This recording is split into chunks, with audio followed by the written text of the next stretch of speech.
Nuevamente, otra reflexión titulada La llave del conocimiento en este programa suyo, Mi decisión hoy, con este servidor, Raúl Valdemar Benítez.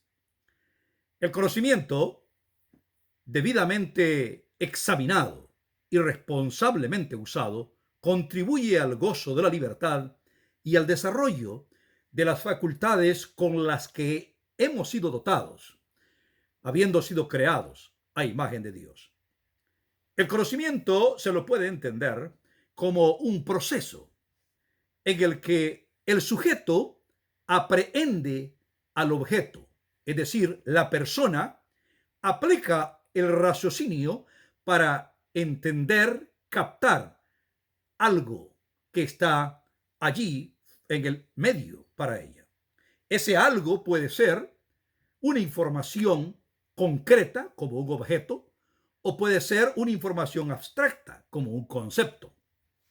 El proceso de captar se le llama conocimiento, pero también usamos conocimiento para referirnos a la información que se adquiere y se atesora. Por lo tanto, conocimiento sería ambas cosas en este caso: el proceso de captación de información y también el contenido de la información. Cuando hablamos de facilitar el conocimiento, nos referimos en primer lugar al respeto que uno debe tener por las facultades de razonamiento de la otra persona. Si yo voy a facilitar para alguien el conocimiento de algo, debo partir del supuesto de que la persona a quien yo le voy a facilitar el conocimiento es capaz de entender, es capaz de razonar, es capaz de aprender, captar lo que yo le voy a pasar o lo que le voy a facilitar. También facilitar el conocimiento se refiere a hacer accesible esa información. Si yo digo que le voy a facilitar el conocimiento a alguien, pero todo lo pongo confuso, complejo, entonces no estoy facilitando el conocimiento de algo a alguien. Jesús se refirió a un grupo de doctores de la ley. La ley se refería a la parte religiosa. Generalmente se le llamaba ley al Pentateuco, a los primeros 5 libros de la Biblia que fueron base para la religión judía. Y había expertos que analizaban esta ley y la aplicaban y la explicaban al vulgo, al pueblo, a la gente. Y algunos de estos doctores de la ley, según lo registra San Lucas en el capítulo 11, verso 52, recibieron una reprimenda de Jesús que le dijo: ustedes son doctores de la ley, pero han quitado la llave del conocimiento a la gente y no entraron ustedes y se los impidieron a ellos que entraran. Se refería a la llave de la ciencia o del conocimiento de la salvación. No facilitaban ese conocimiento. Qué triste, ¿no es cierto? Pero así sucede. Ahora, ¿qué es lo que hemos de hacer nosotros con esto? Este conocimiento, que es la llave a la salvación, hemos de apreciarlo. Pero para apreciar este conocimiento hemos de reconocer que no basta sencillamente con decir ligeramente conozco a Dios. El profeta Daniel, en el capítulo 11 y en el verso número 32, se refirió al pueblo de Dios y decía: el pueblo que conoce a su Dios se esforzará y hará, refiriéndose que no basta con decir que yo conozco a Dios así muy teóricamente. Es necesario hacer un esfuerzo, pero ¿en qué consiste ese esfuerzo?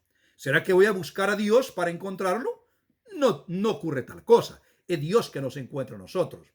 El esfuerzo nuestro está más bien en lo que el cristianismo enseña, que es necesario practicar la abnegación y el servicio.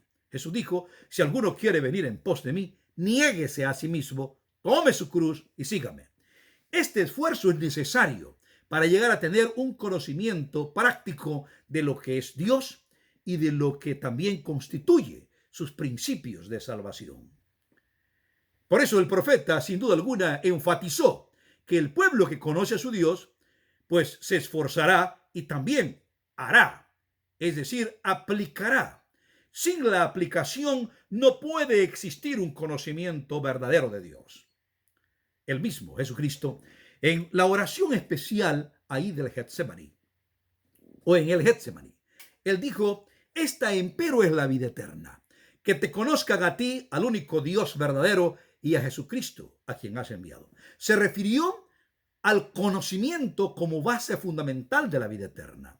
Obviamente que no es un conocimiento ligero, de retención de información nada más, sino de internalización de esa información, de hacerla parte de la vida. No basta con decir que yo amo a Dios. Yo amo a Dios, digo, pero yo no lo evidencio, no lo practico, pues de nada me sirve. Este es el punto fundamental. La Biblia menciona el caso, por ejemplo, del joven rico en el libro de San Marcos y en Mateo. Ambos evangelistas lo mencionan. Un joven que vino a Jesús a preguntarle que qué él debía hacer para obtener la vida eterna. Y Jesús le dijo: guarda los mandamientos. Y él dijo: ¿cuáles? Jesús le enumeró los mandamientos. Él, habiendo vivido moralmente delante de los hombres, contestó que desde su juventud o niñez los había practicado. Entonces Jesús lo increpó precisamente con esta norma del cristianismo: abnegación y servicio. Bien, anda, vende todo lo que tienes, dalo a los pobres y sígueme. No necesariamente tenía que hacerlo, pero tenía que demostrar esa disposición. Muchas veces uno cree que conoce a Dios porque su voluntad está expresada en la ley. Pero recordemos, uno puede ver esa ley nada más como normas, pólizas, regulaciones de la vida social o de la conciencia en un ambiente moral dentro de la sociedad. Sin embargo, Jesús se refiere a la ley, a los 10 mandamientos, a la ley de carácter espiritual, que regula las intenciones de las personas, no sencillamente las conductas. Y es aquí donde conocer a Dios y su voluntad implicaría que uno internalice no sencillamente las normas morales para una convivencia pacífica con los demás, pero también esta ley de naturaleza espiritual para una relación efectiva con Dios. La conciencia en este caso no solamente consiste en estar claro, puro, libre de culpa en relación a cómo yo me llevo con los demás, pero también a estar puro, sin culpa en relación a cómo yo mantengo mi relación con Dios.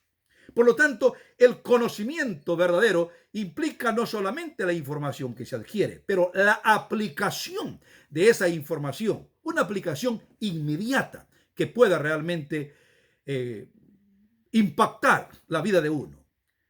Gustad y ved qué bueno es Jehová, dichoso el hombre que confiará en él, dijo el salmista en Salmos 34, verso 8. Y el profeta Jeremías dijo claramente: halláronse tus palabras y yo las comí, y me fueron por goce, por alegría de mi corazón. Refiriéndose a que no bastó con leer a las palabras, escuchar las palabras, pero era necesario aplicárselo en la vida. La aplicación es indispensable, a tal punto que el mismo Jesucristo, explicando acerca de la importancia de que el conocimiento verdadero es aquel que se lleva a la práctica, San Mateo registró sus palabras ahí en el capítulo 7, versos 24 al 26, o de los 24 hasta el final del capítulo. Dice Jesús: cualquiera que oye mi palabra y la hace o la pone en práctica, le compararé con el hombre prudente que edifica su casa sobre la roca. Que aunque vengan vientos, tempestades, su edificación permanecerá. Pero a aquel que oye mi palabra, pero no la hace, le compararé con el insensato que edifica su casa sobre la arena, que viniendo la tempestad le derrumba todo. Note usted, ambos oyen la palabra, pero no la practican ambos. El que la practica es aquel, el que tiene el conocimiento correcto o verdadero. El que no la practica, sencillamente, no ha llegado al conocimiento adecuado. Es importante que recordemos que la prudencia en convertir la información o el proceso de captar información en una llave que nos lleve al bien, que nos abra la puerta del bienestar, de la felicidad y de la misma vida eterna, tiene que ver con un conocimiento práctico, una información que podemos internalizarla, que podemos llevarla a la vida práctica. Si no ocurre tal cosa, entonces no se constituye tal conocimiento en una llave para nosotros, para nuestra vida, para nuestra salvación. Hay otro factor muy importante que hemos de reconocer cuando hablamos del conocimiento, y es la habilidad de filtrar, discriminar, distinguir en la información que vamos a dejar que penetre en nuestra mente. San Pablo recomendó a los tesalonicenses en su primera carta, epístola, capítulo 5, examinadlo todo, retened lo bueno. Examinadlo todo. Examinar es importante. No puedo realmente ir agarrando todo lo que escucho, todo lo que leo, todo lo que me dan. Es necesario filtrar, saber qué es lo que realmente me conviene. He aquí la madurez de la persona, una madurez espiritual. El libro de Hebreos, el autor en el capítulo 5, en el último verso, dice que aquellos que son maduros saben discernir entre el bien y el mal. Es decir, siempre encontraremos en este mundo contenido que es malo y que es bueno. Alguien argumentará que eso de malo y bueno es relativo, pero no importa cómo lo tome. Tenemos nosotros normas, tenemos criterios, como la misma Biblia, que nos ayudan a distinguir qué es lo que es malo, qué es lo que es bueno. Nuestra misma conciencia. Hay algunos instrumentos que nos ayudan para filtrar entre lo que es bueno y lo que no es bueno, entre lo que es malo y lo que es bueno. Pero es aquí la madurez y tenemos que aplicarlo. San Pablo, en su carta a los Corintios, en el capítulo 10 y el verso 23, menciona que todo le es lícito, pero no todo conviene, no todo edifica. Por lo tanto, uno debe distinguir, aún dentro de lo que la sociedad califica como bueno, como correcto, como legal, lo que uno realmente necesita.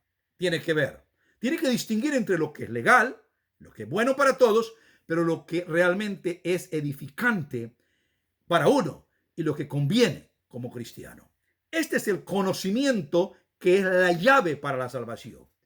Y no solamente hemos de acapararlo, pero también compartirlo con otros. Porque a medida que compartimos un conocimiento tal, o lo facilitamos a otros, llámese hijos en la familia, o ya sea también otros amigos en la comunidad, o ya sea otros miembros en la iglesia o en el club, compañeros de trabajo, si con la mejor intención podemos nosotros facilitar el conocimiento para otras personas, uno mismo es enriquecido. Jesús se refirió a aquellos doctores de la ley diciendo que ellos no solamente estorbaban para que otros adquiriesen la llave a la salvación, pero ellos mismos estaban perdiéndose. Porque así es. Aquel que estorba no solamente estorba para que otros conozcan, pero ellos mismos también se pierden. Y aquellos que facilitan el conocimiento no solamente ayudan a otros, pero también se ayudan a sí mismos para poder navegar en este mundo de tanta confusión, entendiendo las verdades eternas y buscando el camino correcto siempre. Creo que es importante que recordemos que el conocimiento es la llave hacia la salvación. Si lo usamos responsablemente, si podemos distinguir la información adecuada y podemos aplicarla a nuestra vida, recordando de que el raciocinio que tenemos es la parte que nos muestra que fuimos creados a imagen de Dios. Dios te bendiga y muy pronto vendremos con otra reflexión aquí en Mi Decisión Hoy.